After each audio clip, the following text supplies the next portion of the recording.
Tanggal 30 April saat itu saya dapat iklan di marketplace memang di Facebook. Kemudian saya coba chat iklan tersebut. Iklannya mobil Honda Freed tahun 2012. Nah, kemudian harga masuk, akhirnya saya chat orang itu, kemudian orang itu kirim nomor telepon saya. Kirim nomor telepon, kemudian dia minta nomor telepon saya, kita tukar nomor telepon. Terus akhirnya kita teleponan by WhatsApp. Kemudian dia suruh saya untuk datang ke rumah saudaranya pemilik mobil. Si pemilik mobil itu rumahnya di wilayah Tangerang Selatan di Julupang, rumahan Melati Mas ya. Julupang Melati Mas. Nah, kemudian dikirimlah Sherlock alamatnya by WhatsApp. Setelah dikirim alamatnya, saya datang ke alamat tersebut tanggal 30 jam 3:30 sore, habis asar saya berangkat dari rumah sampai di perumahan itu Melati Mas Julupang itu sekitar jam 5 lewat menjelang maghrib lah. Sampai di sana saya ketuk pintu seperti biasa, mobil ada di rumahnya ada, cuman yang keluar bapaknya dulu nih, orang tuanya bapaknya. Yang keluar bapaknya, orang tuanya, kemudian bapaknya sudah tahu bahwa saya ada kedatangan, saya mau cek mobil. Bapak, atas izin bapaknya, saya disuruh untuk mau dipersilakan untuk cek mobil. Silakan Pak kalau mau cek mobil, tapi anak saya belum sampai yang punya mobil, gitu kan. Yang punya lagi dalam perjalanan anak saya. Oke, ya wis. Dikasihlah kunci mobilnya. Saya seperti sebagaimana kita beli mobil ya Bang. Kita cek semua keadaan mobil, interior, mesin, eksterior, semuanya kita cek lah pokoknya. Kemudian selesai saya ngecek mobil, kebetulan azan maghrib Bang. Maka saya izin untuk sholat maghrib atas petunjuk dari bapak si pemilik mobil. Silakan kalau mau sholat di masjid di luar perumahan, ada masjid. Saya keluar perumahan dulu, oke. Berangkat saya ke masjid, terus kemudian selesai saya sholat maghrib di masjid, saya balik lagi ke rumah si pemilik mobil. Sampai saya di rumah pemilik mobil itu sudah ada pemilik mobilnya, perempuan yang bernama Silvi, ya, yang bernama Silvi. Kemudian saya berkenalan sama Mbak Silvi, ngobrol sebentar. Saya sampaikan bahwa saya sudah mengecek kendaraannya Mbak Silvi, gitu kan. Maka selanjutnya saya coba pengen lihat dokumen-dokumennya, surat-suratnya. Kemudian saya diambilkan sama Mbak Silvi, dan saya cek surat-suratnya, kelengkapannya semuanya, BPKB, STNK, faktur kendaraan, buku servis, manual book, semua komplit lengkap Bang. Bahkan kunci serepnya pun masih ada. Kunci serepnya masih ada untuk ukuran mobil tahun 2012, kunci serepnya belum pernah dipakai, masih dikaretin. Dia masih ada. Kemudian mobil masih ada garansi kaca film dan sebagainya. Jadi mobil memang menarik banget. Bahkan tidak ada cacat sedikit pun, ya kan? Sehingga kita yang ngelihat mobil tertarik Bang. Harga masuk, keadaan mobil bagus, dokumen lengkap, sampai yang kunci serepnya masih ada, kita tertarik. Dan saat itu saya tertarik. Kemudian saya tanya Mbak Silvi, saya mau bayar ini mobil, minat, saya harus boleh minta nomor rekening nggak gitu. Terus Mbak Silvinya itu si pemilik mobil bilang, Bang, abang transfer aja langsung ke rekening saudara saya. Saudara Mbak yang mana? Itu yang mengiklankan, namanya Mas Abdul. Loh, kok kenapa nggak ke Mbak aja? Nggak apa-apa, sama aja, itu saudara saya, begitu kan. Terus kemudian saya tunjukkan itunya kan, akunnya Mas Abdul, ini betul saudaranya. Iya, itu saudara saya. Oke. Cuman saya saat itu masih ragu. Saya sempat kembali menegaskan, Mbak, kenapa nggak ke Mbak aja transfernya? Nggak apa-apa Mas, saudara saya, ntar uangnya saya juga, sama aja, gitu kan. Oh gitu. Ya udah Mbak, minta nomor rekeningnya deh Mbak. Ya, terus dikasihlah nomor rekeningnya. Saya tunjukin, Mbak, nomor rekeningnya atas nama ini ya? Iya, itu Dimas, atas nama Dimas siapa? Sebentar, saya cek di suratnya. Rekeningnya atas nama Dimas Herlambang, Dimas Tri Herlambang. Pak, rekeningnya atas nama Dimas Tri Herlambang. Lagi gitu ya, informasinya begitu. Oke. Cuman saat itu saya tetap kembali menegaskan lagi, kenapa sih nggak ke Mbak aja? Nggak apa-apa Mas, sama aja kok. Itu ntar juga uangnya ke saya juga, berkali-kali saya tegaskan, jawabannya sama, begitu terus. Akhirnya ya wis lah, bener nih Mbak, saya transfer ya transfer aja nggak apa-apa. Oke, saya transfer, deng. Setelah saya transfer, saya tunjukin mbaknya, saya kabarin, mbak ini sudah saya transfer. Kemudian kata mbaknya, oke minta waktu 10 menit, lagi dicek dulu di ATM, baik, oke. Nah, 10 menit berlalu, saya monitor kembali, mbak bagaimana dananya sudah masuk atau belum? Sebentar mas, saya tanya, kata mbaknya gitu ke saudara saya. Kemudian dia ambil handphone, dia telepon dan dia WhatsApp, kayaknya yang saya lihat itu dia pokoknya telepon dan WhatsApp. Kemudian nggak lama dia tanya, mas kenal sama Abdul gitu kan? Nggak kenal, kenapa emang mbak? Ini nomornya nggak aktif lagi gitu kan? Nomornya nggak aktif. Loh, kan itu sudah ada mbak. Iya, tapi nomornya nggak aktif gimana ya? Kok bisa nggak aktif gitu kan? Sempat agak bingung tuh, kok bisa nggak aktif? Mas saya udah transfer loh 100 juta, saya bilang gitu kan. Saya udah transfer 100 juta. Bentar mas, saya coba lagi telepon, nggak aktif juga. Nah, akhirnya mas kayaknya kita ditipu gitu. Ditipu apa ya mbak? Saya bilang, mbak jangan main-main. Saya sempat udah agak marah. Mbak jangan main-main nih mbak, ditipu apa? Iya, saya disuruh ngaku-ngaku sebagai saudaranya Mas Abdul. Kemudian apa namanya, Mas suruh transfer ke rekening dia gitu. Infonya begitu. Wah, kok bisa mbak uang sebesar itu mau disuruh ngaku-ngaku? Iya mas, kita ke kantor polisi aja gitu kan, langsung dia kita ke kantor polisi aja bikin laporan. Oke, ya wis, bikin laporan. Mas satu mobil aja sama saya. Nanti biar saya bawa teman, kebetulan ada saksi satu orang teman saya. Biar temennya naik motor aja, karena saya berangkat dari rumah naik motor kan. Biar temennya naik motor aja. Oke, satu mobil lah saya sama dia. Dalam perjalanan menuju ke kantor polisi itu, saya coba telepon orang-orang yang saya anggap bisa membantu saya. Saya telepon pihak bank yang pertama untuk blokir, untuk ngecek keadaan uangnya. Kemudian selesai itu saya telepon keluarga, saudara dari TNI Polri, saya teleponin. Dan atas saran dan masukan dari keluarga yang bertugas di TNI Polri, saya ceritakan kronologinya. Kemudian saya disarankan untuk melaporkan mbaknya, karena dia yang memerintahkan saya untuk transfer ke rekening saudaranya itu. Oke, ya wis. Sampailah kita pertama di polsek, saya nggak tahu karena saat itu malam kondisinya, nggak tahu polsek apa, tapi polsek itu menolak laporan kita diarahkan untuk ke Polres, suruh langsung ke Polres Tangerang Selatan. Sampai di Polres Tangerang Selatan, di ruang SPKT ketemu dengan beberapa anggota, termasuk anggota reskrim yang piket pada saat itu. Kondisinya sudah agak jam 8, jam 7 malam, di atas jam 7 malam lah, jam 8. Saat itu saya langsung izin untuk membuat laporan. Nah, setelah kita buat laporan, izin untuk buat laporan, setelah itu saya ceritakan kronologi, dimintakan untuk menjelaskan kronologi. Saya ceritakan kronologinya. Selesai saya menjelaskan kronologi, saya sampaikan bahwa saya ingin melaporkan mbaknya. Saya ingin melaporkan mbaknya atas kasus penipuan, karena perintah dia saya transfer gitu kan. Nah, kemudian petugas yang piket pada saat itu tidak mengindahkan laporan saya. Malah dia bertanya, lah atas dasar apa mas mau melaporkan mbaknya? Pasalnya apa? Sementara tidak ada uang yang masuk ke rekening mbaknya ini, gitu kan. Kemudian dia nantang saya untuk tugasnya tanya, kalau mas punya keluarga yang bertugas di kepolisian silakan telepon tanya gitu kan, apa pasalnya. Oke, saya coba telepon keluarga saya yang bertugas di Polda Metro. Kebetulan saya punya saudara di reskrim Polda Metro.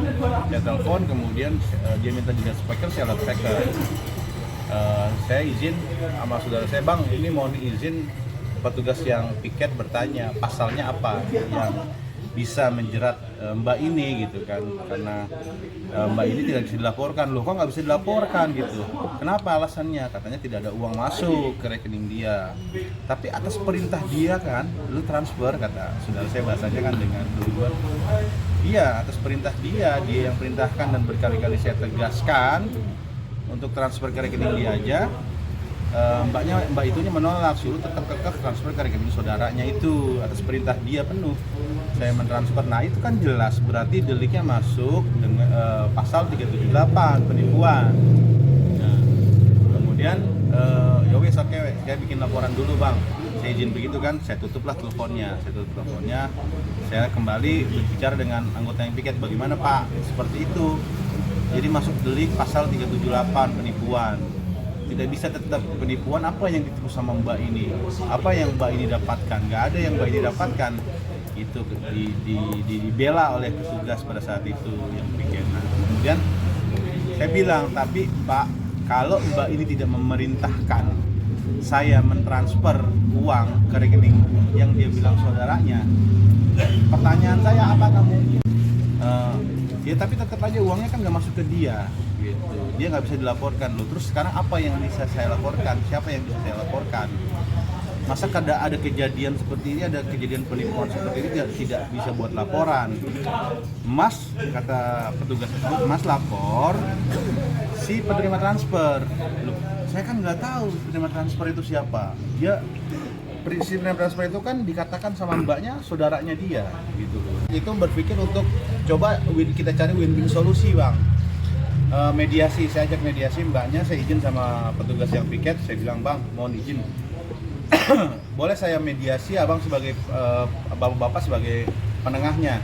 Boleh, silakan, tapi kita nggak bisa bicara apa-apa, kita hanya mendengarkan. Oke, yowis. Mediasi, akhirnya mediasi saat itu saya tawarkan opsi kepada si Mbak Silvi untuk kita sama-sama jual mobil aja.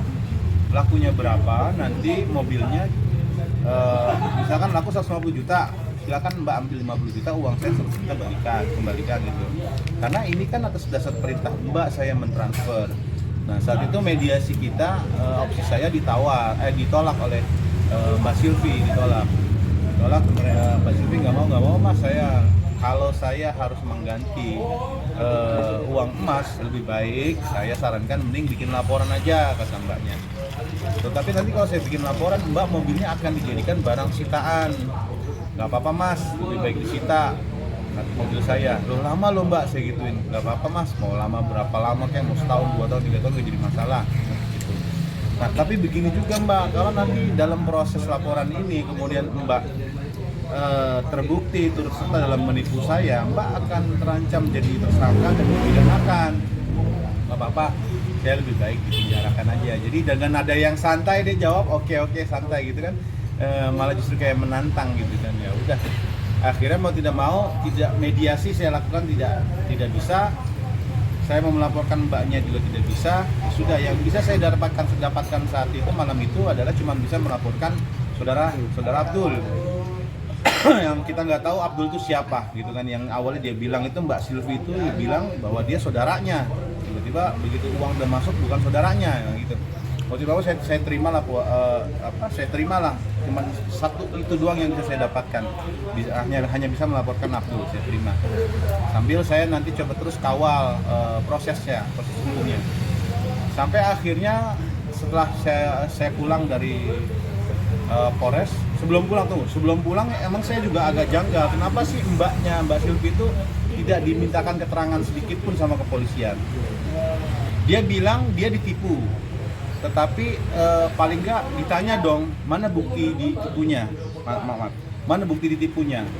Baik itu secara chatting ataupun telepon gitu, ada buktinya nggak? Ini nggak ditanya sama sekali. Kemudian identitas paling tidak. Mbak, mana identitasnya? Ini nggak ditanyakan identitasnya, bahkan identitasnya saya yang minta gitu. Saat itu Mbak Silvi itu malah mau pulang pada waktu saya belum selesai bikin laporan, bahkan belum diketik laporan saya, Mbak Silvinya minta pulang sama petugasnya itu dikasih pulang. Saya bilang, Pak, dulu Pak, ini saya bikin laporan aja belum selesai kok, mbaknya mau pulang dikasih pulang gitu kan. Ya, emang mau ngapain lagi Mas? Ya tunggulah, ini kan gara-gara Mbak ini uang saya hilang gitu kan. Tunggu sampai saya selesai gitu, baru silakan kalau mau pulang. Oke Mbak, tunggu Mbak. Ya akhirnya Mbak itu pulang tanpa dimintakan nomor telepon, identitas, alamat dan segala macamnya. Saat itu pertanyaan saya, nanti bagaimana kalau undangan mau dilayangkan? Alamatnya nggak diminta, nomor teleponnya tidak diminta, kemudian bagaimana mau mengundang Mbak itu? Gitu kan pertanyaannya begitu. Sampai akhirnya saya pulang dari Polres Tangerang Selatan. Berhari-hari saya tidak ada respon, seminggu kemudian juga, sampai akhir seminggu kemudian belum ada respon apapun, belum ada kabar apapun yang saya dapatkan. Saya coba minta bantuan ke saudara yang di Polda gitu kan, kerabat saya yang di Polda Metro minta tolong untuk monitor. Dimonitor lah akhirnya kasus saya, kemudian dimonitor, baru seminggu kemudian saya diundang untuk diperiksa. Jadi 2 minggu setelah pelaporan baru saya diundang untuk diperiksa oleh penyidik. Diperiksa lah saya, datang ke sana, diperiksa. Saat itu diperiksa cuman ditanyakan perihal kronologi aja. Kemudian selesai saya diperiksa, saya pesan satu, karena banyak hal yang sudah saya coba gali informasi di lapangan bareng rekan-rekan dari Intel. Informasi di lapangan udah banyak yang saya gali. Ada banyak kejanggalan yang saya dapatkan. Pertama, keberadaan mobil di rumah si Silvi ini berdasarkan informasi dari RT dan security setempat, keberadaan mobil belum lama kondisinya di rumah tersebut. Yang kedua kejanggalannya adalah saat itu saya bertanya perihal atas nama kendaraan. Pada waktu kejadian saya ditipu, Mbak, atas nama kendaraannya atas nama siapa? Dia katakan ini atas nama kakak saya yang tinggal di Bandung saat ini alamatnya, tapi sekarang alamat di situ tapi Jakarta Barat. Sampai akhirnya saya datangkan, setelah kejadian itu saya datangkan alamat yang di BPKB, saya datang ke sana, saya tanya di sana, ketemu dengan alamat rumahnya, saya tanya kenal tidak dengan saudari Silvi ini? Oh nggak kenal, katanya dia adiknya ibu gitu, adiknya ibu. Oh bukan gitu, ya kan? Nah itu agak janggal. Nah maka akhirnya pada waktu saya diperiksa, saya pesan satu sama penyidik, Pak tolong saya tanyakan satu perihal kepemilikan kendaraan. Sama saya dia bilang itu atas nama kakaknya, tapi saya coba cek di lapangan itu bukan kakaknya. Adanya ada kejanggalan. Khawatirnya saya mobil ini hanya alat untuk digunakan dia menipu, gitu loh. Karena terus kemudian banyak juga saya gali informasi di lapangan bareng rekan-rekan Intel dan RT setempat juga welcome memberikan informasi. Jadi banyak hal yang menjanggal juga. Karena kemudian setelah saya diperiksa selesai, seminggu kemudian dipanggil saksi dari pihak saya, saudara Zainal. Saksi dari pihak saya, saudara Zainal, didatangkan, dihadirkan. Baru seminggu kemudian lagi didatangkan lagi Silvi yang statusnya sebagai saksi, bukan sebagai tersangka ya. Nah, Silvi diperiksa, selesai Silvi diperiksa, seminggu kemudian belum ada respon, belum ada kabar dari penyidik. Akhirnya saya datangkan kembali ke Polres Tangerang Selatan, dikawal beberapa teman dari Intel. Kita naik langsung ke lantai 2, kemudian kita tanya proses perkembangan kasusnya bagaimana.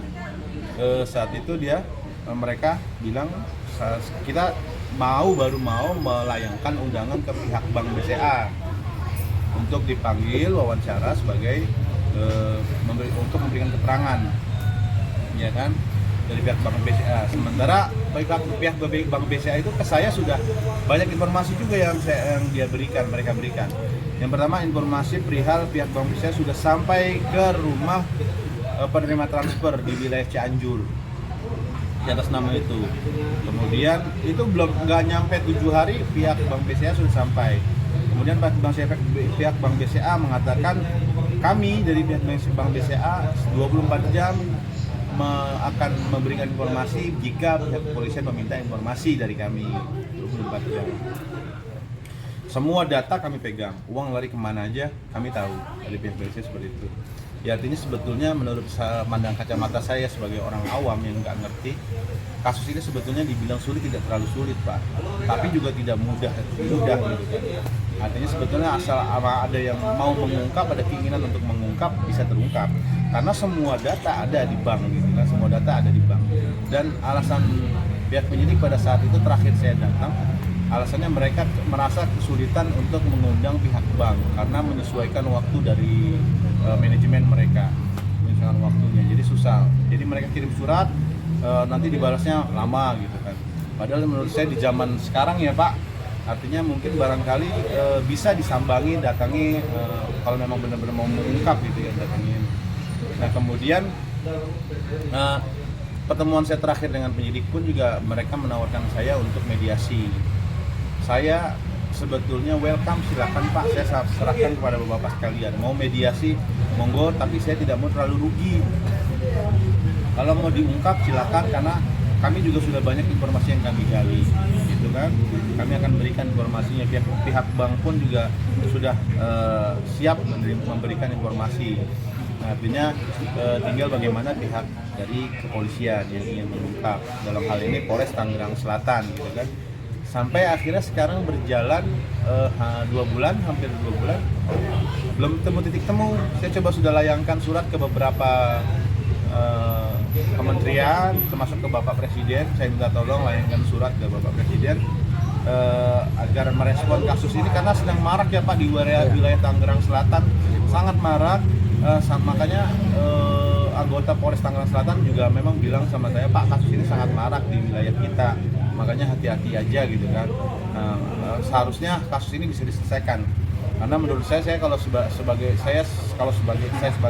anggota kepolisian, banyaknya hal terjadi, tindak kriminal terjadi di wilayah saya di mana saya bertugas, saya pasti malu gitu Pak. Misalnya di tempat saya banyak kejadian maling atau penipuan, malu kita sebagai petugas keamanan, gitu kan. Harusnya kita sebagai petugas keamanan bisa membuat suasana kondusif gitu kan. Nah begitu.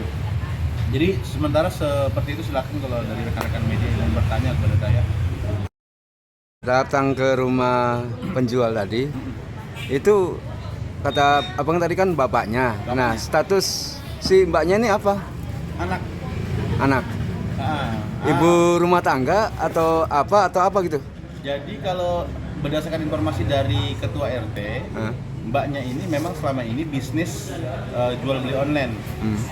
Dan seringkali RT mendapatkan laporan dari tetangga-tetangga terdekatnya bahwa sering terjadi keributan di rumahnya.